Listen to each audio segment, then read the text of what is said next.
Bine v-am găsit, dragii mei din Zodia Scorpion, oriunde v-ați afla. Bine ați venit tuturor pe canalul meu, Tarot Flor de Loto. Numele meu este Nina, pentru cei care nu mă cunosc, și ca de obicei mă bucur să vă am alături la fiecare lectură.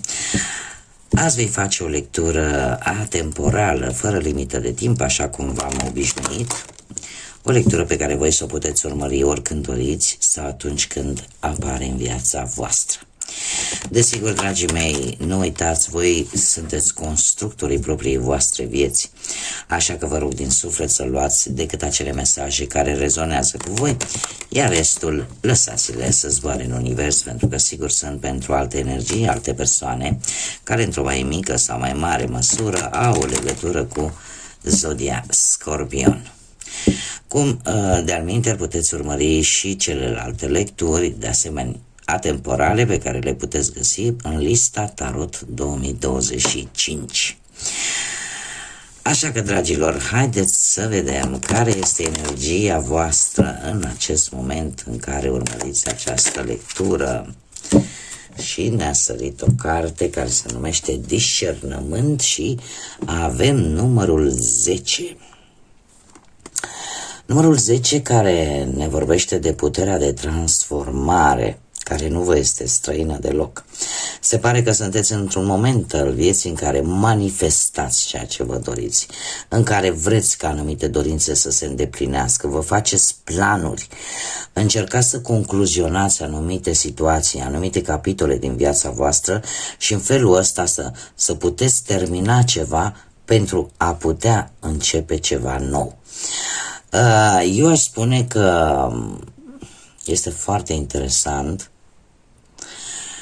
faptul că vreți să luați anumite hotărâri, dar cumva intuiția vă spune ceva, dar mentalul, raționalul, mintea, este oarecum un pic în dubiu. Parcă nu există, ca să zic așa, o conexiune foarte bună între ce vă spune voi intuiția cu ce vă spune raționalul, logica. Discernământul este probabil, face referire strict la deciziile voastre. Cumva trebuie să priviți un pic mai atent și să judecați mai înțelept o anumită situație. De ce? Pentru că ceva poate fi ascuns, ceva pe care tu să nu-l vezi în primă fază, dar ea va ieși la lumină. De asta spun că există aici o lipsă de conexiune între ce-ți spune ție sufletul, inima și ce-ți spune mintea. Aici e ceva care vă dă cu virgulă.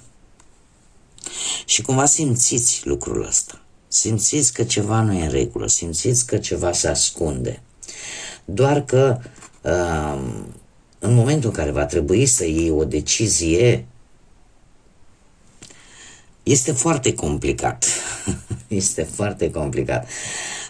Eu cred că probabil singura soluție este să nu vă grăbiți, să nu vă grăbiți în luarea deciziilor, pentru că lucrurile se pot schimba foarte rapid și să iasă la lumină anumite informații care să vă ajute într-un final să puneți capăt acestei situații și să începeți ceva nou.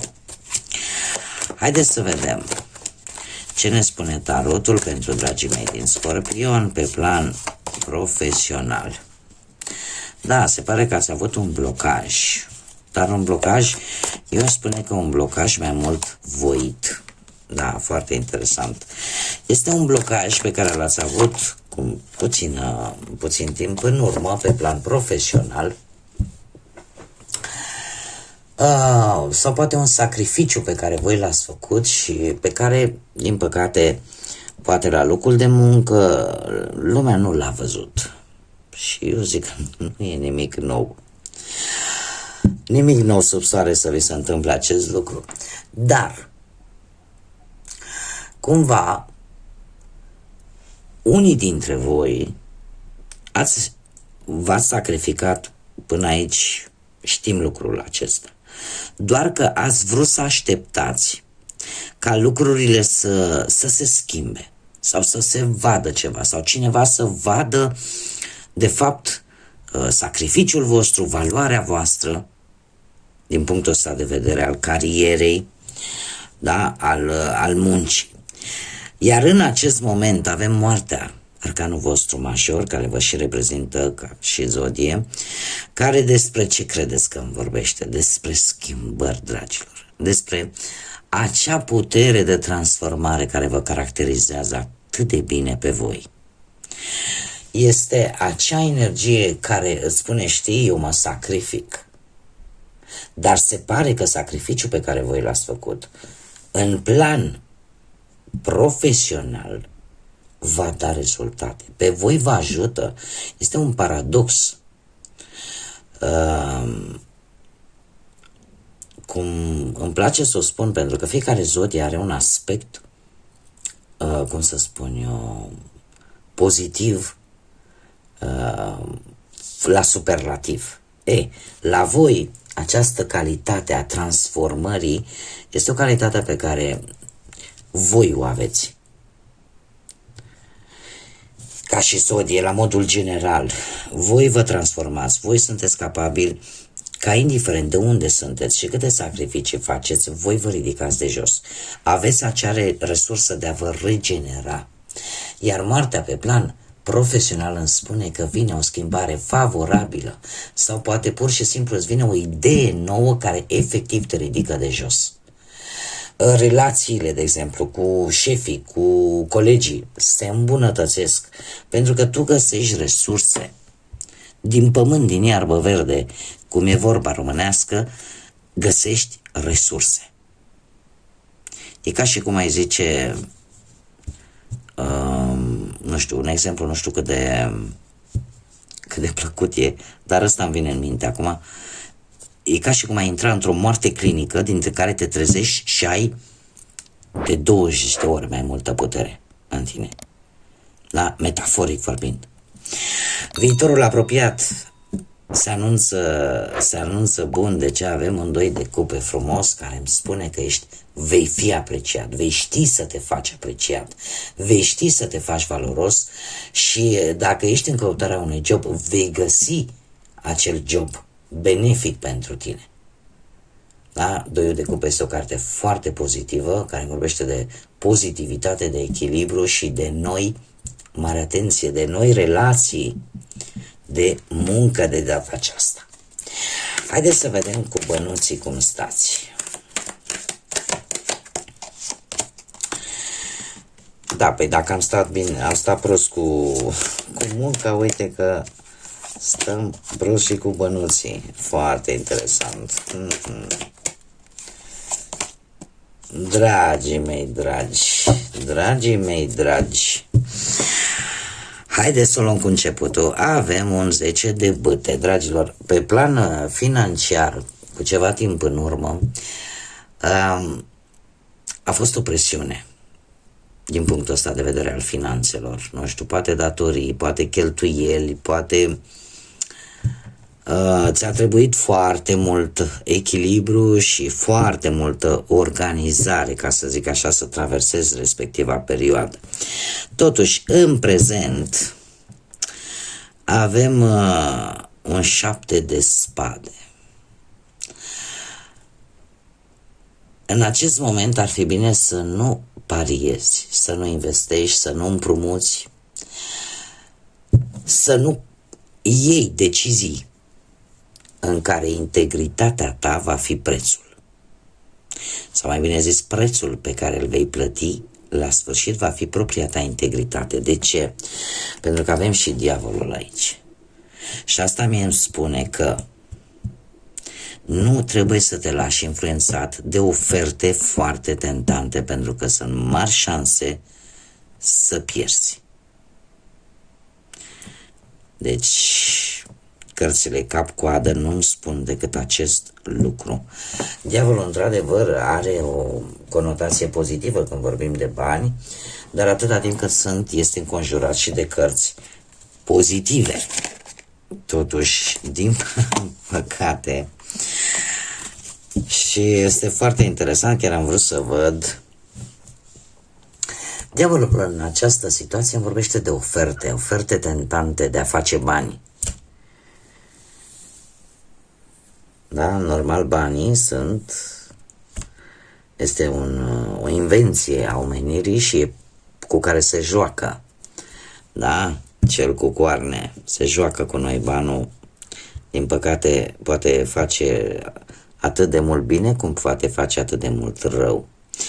Am aici totuși marele preot, cineva din zodia Taur, nu știu dacă vă spune ceva, am zodia Capricorn de asemenea, care ne vorbește de un personaj care poate să fie chiar un preot, poate să fie cineva spiritual. Cert este că este un sfătuitor tare bun. Este un personaj care îți va da un sfat pe care poate ar fi bine să-l asculți în viitorul apropiat. De ce? Pentru că pe partea asta banilor nu e bine, cel puțin în această perioadă, să faceți investiții, să cumpărați lucruri. Și dacă chiar aveți probleme importante la nivel financiar, cel mai bine ar fi, pentru a ieși din ele și pentru a stopa această energie negativă, aceste pierderi, să discutați cu cineva abilitat, care știe cum să vă scoată. Nu știu, mă refer la un contabil, da? La o persoană care să știe cum se manevrează banii. Cum? De asemenea, și aici trebuie să vă spun lucrul acesta, e posibil ca cineva să vă fi luat sporul la bani. Cum se poate face asta? Prin, nu știu, ați dat ceva bani, ori împrumut, ori ați luat de undeva și nu au fost dați cu mână bună. Și aici tocmai este o antiteză. Da? Pentru că aici avem diavolul, iar aici avem preotul. Nu? E o antiteză. Și acest lucru mie îmi spune că n-ar fi rău să vă duceți, nu știu, cei care aveți această credință, să încercați, nu știu, poate pe la mănăstiri, un acatist, ceva pentru sporul casei. Pentru că eu, din câte văd aici, e posibil ca cineva, și nu de multă vreme, să vă fi furat sporul casei.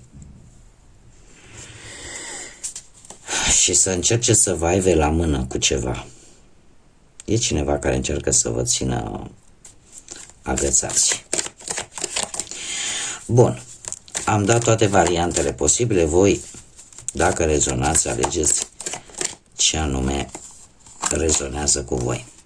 Haideți să vedem. Pe plan amoros, pentru cei prima oară care sunteți într-o pereche, și aici lucrurile nu stau extraordinar de bine, se pare că ați avut ceva tensiuni, ceva probleme, discuții. În momentul actual lucrurile sunt un pic în ceață, lucrurile sunt un pic neclare din punctul ăsta de vedere al relației. Nu știu dacă zodia Pești vă spune ceva. Cert este că ceva tensiuni, conflicte ați avut. Trebuie să vă spun un lucru în schimb. Nu neapărat au fost conflicte din cauza voastră neapărat. Conflictele au apărut mai mult din cauza altor persoane.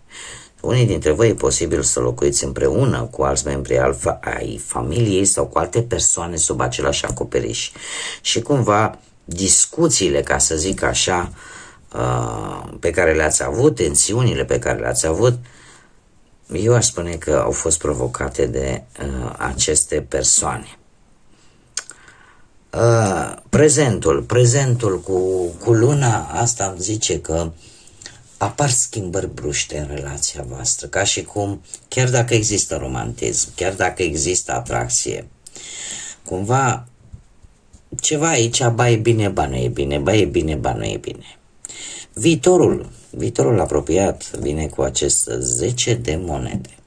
Un 10 de monede care îmi spune că totuși relația, dacă este solidă, și se pare că este, veți reuși să traversați toate aceste tensiuni care apar Și unii dintre voi chiar e posibil să ajungeți și la să programați chiar nuntă, chiar dacă ea este o nuntă cu niște interese materiale mai mult. Dar vreau să spun că cumva lucrurile se clarifică cu acest 10 de monede și vin lucruri stabile.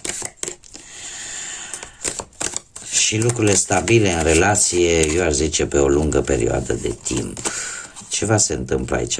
Probabil că se va face o schimbare.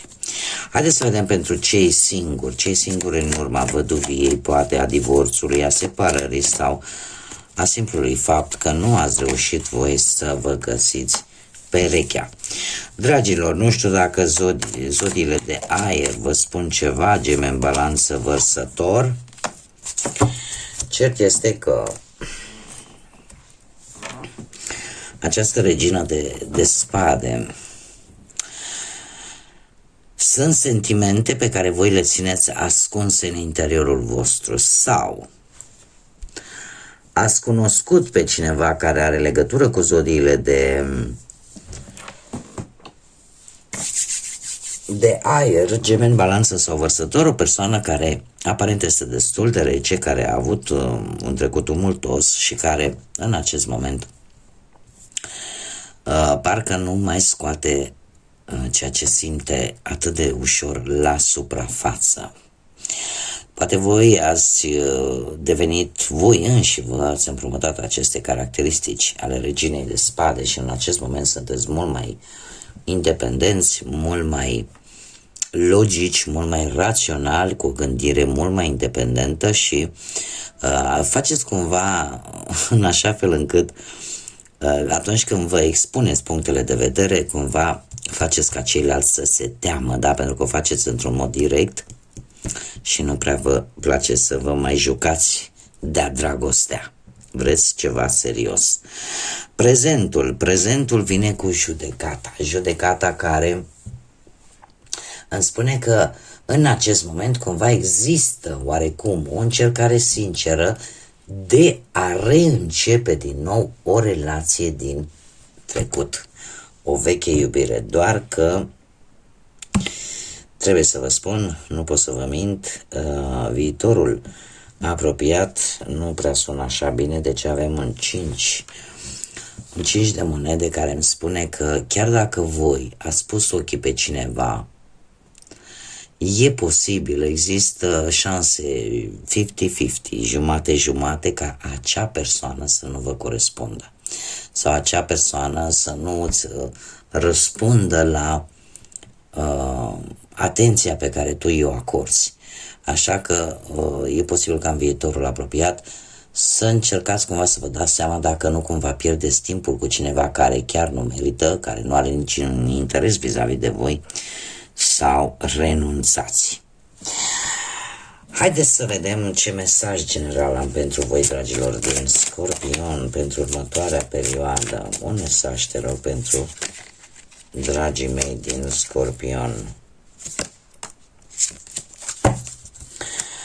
Și avem semnul destinului. Se pare că soarta lasă anumite urme. Soarta lasă urme în tine, iar ele la rândul lor, aceste semne, aceste urme, vor deveni ghidul tău. Este, cum să zic eu, este un îndemn mai mult de a învăța din propriile greșeli. Scorpionii, ca și zodie general, dar la modul general, ei nu obțin niciodată nimic ușor. Vorbeam cu o altă persoană care se ocupă de tarot și chiar îmi spunea că a avut foarte mulți scorpioni care a trebuit să le deschidă cărțile și zici că e cumva e o imagine la indigo, per general. De ce? Pentru că nimic nu veți obține ușor. Pentru fiecare lucru trebuie să vă zbateți, trebuie să luptați. Iar toate aceste lucruri lasă urme. lasă urme pe corpul vostru, lasă urme în sufletul vostru, în mintea voastră, dar toate aceste urme, toate aceste cicatrici, de fapt, ele se transformă în propriul vostru ghid, din care voi trebuie să învățați. Este marcajul destinului, de fapt, pentru voi. Cumva este ceva predestinat să se întâmple.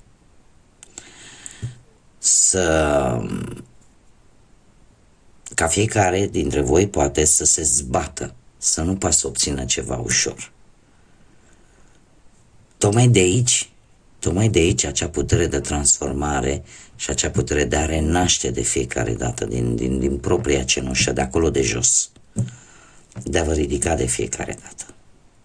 Și cumva acest mesaj, sunt sigură că trebuie să ajungă la anumite persoane dintre voi, pentru a vă readuce aminte că ceea ce nu vă omoară vă face de fapt mult mai puternici. Și să nu vă lăsați. Bun, dragii mei, aceasta a fost lectura pentru voi. Eu vă mulțumesc din suflet, ca de obicei, pentru atenția voastră. Vă aștept cu mare drag să vă abonați pentru toți cei care încă nu ați făcut-o. Desigur, mulțumesc mult pentru like-uri, pentru comentarii, pentru distribuiri. Le aștept în continuare cu mare drag și cu mii de mulțumiri. Iar până data viitoare, când ne vom reîntâlni, numai bine vă doresc să aveți parte de multă lumină și multă căldură, atât în suflet cât și în gânduri. Și nu uitați că de multe ori sunteți mai puternici decât voi înși vă credeți că sunteți. Până la o nouă lectură, multă energie pozitivă și desigur să fiți iubiți, dragilor.